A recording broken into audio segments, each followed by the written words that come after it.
Shikamoo. Marahaba, jambo. Jambo. Karibu. Asante. Kwa nauliza serikali za mitaa. Serikali za mtaa? Wewe ni mgeni hapa? Mimi mgeni. Kuna shida na nini serikali za mtaa? Ngoma shida ya mwenyekiti. Mwenyekiti. Mwenyekiti, una shida gani? Nataka nichukue barua ya utambulisho. Barua ya utambulisho. Okay.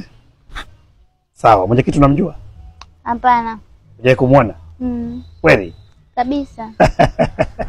Mimi ndo mwenyekiti bwana. Umefika, karibu sana. Asante. Haya, umekuja na ile amuri? Amuri.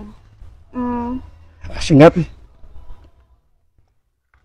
Nikopo na nataka niwasikilize nyinyi wenyewe. Sio tusikilize, utaratibu unaeleweka. Amuri ni 30,000. 30,000? Amuri ni 30,000. Basi ngoja nimpigie sister yangu. Sasa hapo ndipo unachosha. Sasa ni bora ningeendelea kukaa hapa.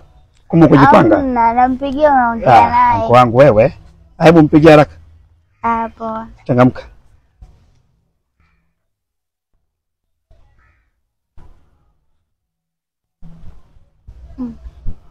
Mpigie.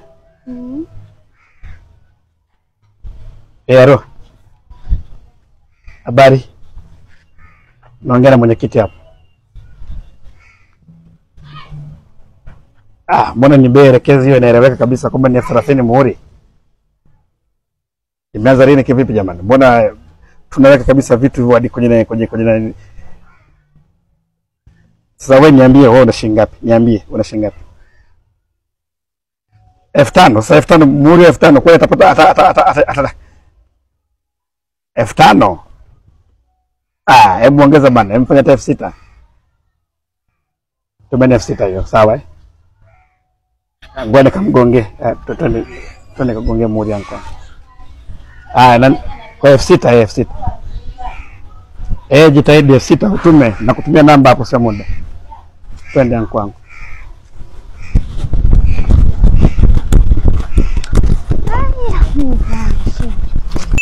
Ngoma keke.